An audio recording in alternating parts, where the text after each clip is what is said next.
तो सोचना पड़ेगा इस टुनटुनी का क्या करना है। हाँ माँ, मुझे कौन सा लड़की चाहिए, मुझे भी लड़का चाहिए, लड़का।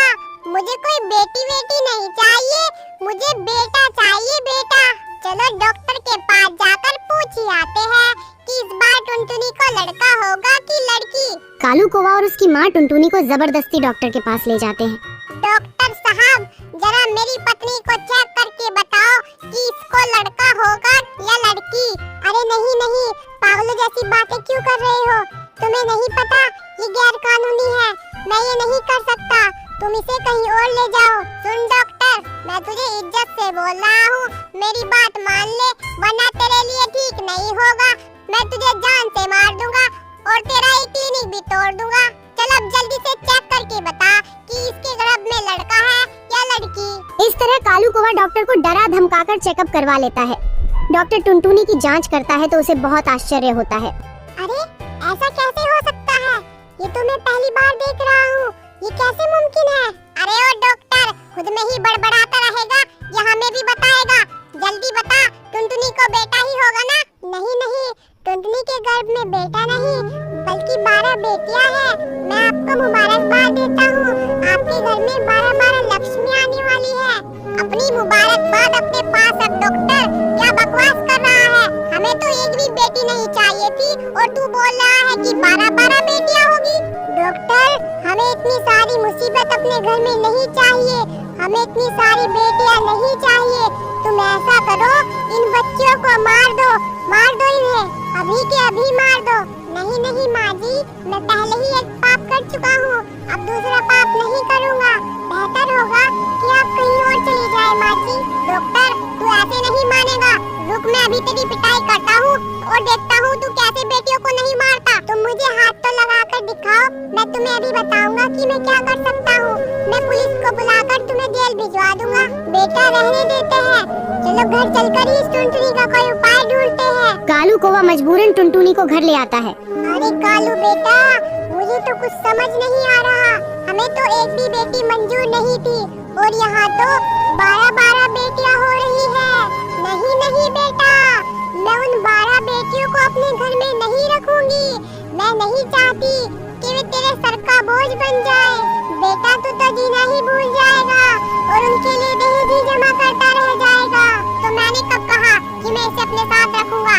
मैं इसे किसी भी कीमत पर अपने साथ नहीं रखूंगा।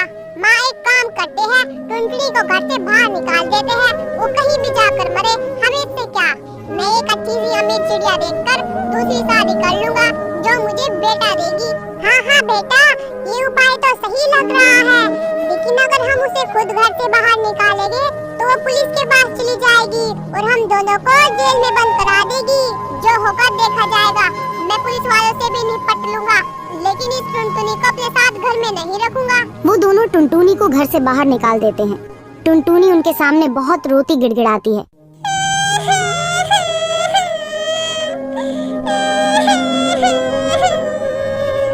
माँ जी, कालू जी, आप मुझे घर से बाहर क्यों निकाल रहे हैं? मेरी 12 बेटियां होने वाली है, उनका क्या होगा? मैं उन्हें कहाँ रखूंगी? ऐसा मत कीजिए, आप दोनों के अलावा मेरे इस दुनिया में कोई नहीं है। मेरे बारे में ना सही, कम से कम मेरी आने वाली 12 बेटियों के बारे में तो सोचिए। अरे कलमुही, तू कहीं भी जाकर मर, हमें क्या? हमने तुझसे पहले ही कहा था हमें लड़का चाहिए, लड़का। लेकिन नहीं, तू तो हमें 12 बेटियां देने वाली थी। माँ जी, मैं मानती हूँ मेरे 12 लड़कियां होने वाली है, लेकिन इसमें तो मेरा कोई कसूर नहीं, ये तो भगवान की देन है। आपको तो खुश होना चाहिए कि आपके घर में 12 लक्ष्मी आने वाली है। अरे भाड़ में गई तेरी 12 लक्ष्मियाँ, अपनी 12 लक्ष्मियों को अपने पास ही रख। टुनटुनी रोती हुई जंगल की तरफ चली जाती है। वो एक कुएं के पास जाती है। उसके पास कोई रास्ता नहीं था, इसलिए वो मरने का फैसला ले लेती है।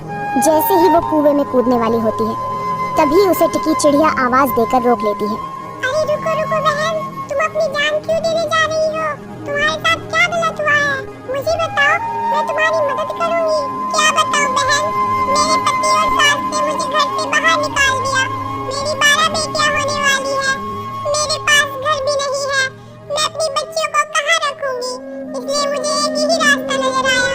ये चिड़िया तो 12 अंडे देने और अगर मैं इसके अंडों को बेच दूं तो मुझे बहुत पैसा मिलेगा। तुम फिक्र मत करो बहन, तुम मेरे साथ चलो, मैं तुम्हें अपने घर में रखूंगी। बहन, तुम मुझे अपने घर में रखने के लिए तैयार हो? मैं तुम्हारा ये एहसान कभी नहीं भूलूंगी। इस तरह टुनटुनी चिड़िया टिकी चिड़िया के घर में रहने लगती है। कुछ दिन बाद टुनटुनी के 12 अंडे हुए। फिर एक दिन जब टुनटुनी अपने लिए दाना लेने जा रही थी, टिकी बहन, मैं अपने लिए दाना लेने जा रही हूँ, तुम मेरे अंडों का ध्यान रखना। हाँ हाँ बहन, तुम आराम से दाना लेने चली जाओ, वैसे भी अंडों का तो अब मुझे ही देखना है। ये टुनटुनी तो अब जा चुकी है, अब इन अंडों को बेचने चलती हूँ। इतना कहकर टिकी चिड़िया अंडों को लेकर एक अंडा व्यापारी के पास जाती है। दुकानदार साहब, मैं इन अंडों को बेचना चाहती हूँ, बताओ इन अंडों की मुझे क्या कीमत दोगे? दुकानदार अंडों को देखकर कुछ सोचने लगता है। इन अंडों से तो बच्चे निकलने वाले हैं, इसलिए ये अंडे बहुत कीमती है। इस चिड़िया को इन अंडों की कीमत नहीं पता, इसलिए इसे बेवकूफ बनाकर यहाँ से भगा देता हूँ। देखो चिड़िया, मुझे लगता है ये अंडे खराब है, इसलिए मैं इन्हें कल तक अपने पास रखूंगा। अगर ये अंडे खराब हुए तो ये फूट जाएंगे, और नहीं फूटे तो मैं इनकी कीमत तुम्हें दे दूंगा। अरे नहीं नहीं, मुझे इन अंडों के पैसे अभी चाहिए, मैं कल तक इंतजार नहीं कर सकती। तुम इंतजार नहीं कर सकती तो ठीक है, मैं आज ही तुम्हें अंडे के पैसे दे दूंगा, लेकिन तुम मुझे इन्हें चेक करने का थोड़ा समय दो और तुम अभी यहाँ से चली जाओ। इतना सुनकर टिकी चिड़िया घर चली आती है। थोड़ी देर बाद टुनटुनी दाना लेकर लौटती है।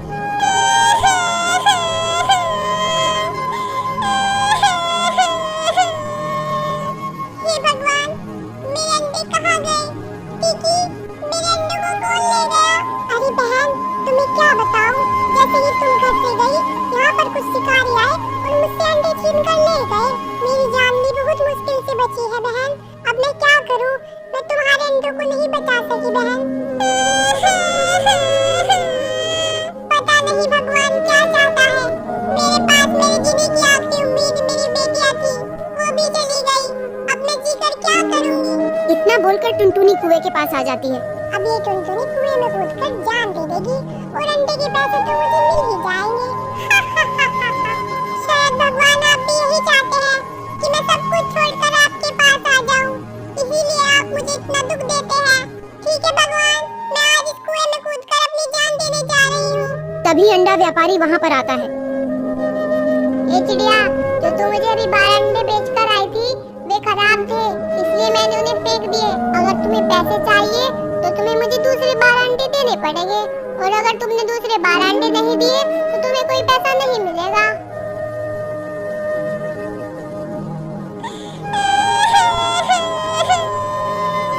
टिकी बहन, तुमने मेरे अंडे सिर्फ पैसों के लिए बेच दिए, क्यों किया तुमने ऐसा?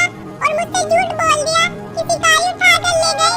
अगर तुम्हें पैसे ही चाहिए थे तो तुम मुझसे मांग लेती, मैं तुम्हें किसी भी तरह मेहनत मजदूरी करके पैसे दे देती। टुनटुनी बहन, मुझे माफ कर दो, मुझसे गलती हो गई, मुझे ऐसा नहीं करना चाहिए था। लेकिन टुनटुनी, चलो हम चलकर उस दुकानदार से अंडे वापस ले आते हैं। लेकिन वो दुकानदार कह कर गया है कि उसने वे अंडे फेंक दिए, अब मुझे मेरे अंडे वापस नहीं मिल सकते। नहीं नहीं, वो दुकानदार झूठा है, उसने अंडे कहीं नहीं फेंके हुए। चलो हम चलकर उसकी दुकान पर देख लेते हैं। इतना कहकर दोनों व्यापारी की दुकान पर जाते हैं। उसने वो अंडे छिपा रखे थे।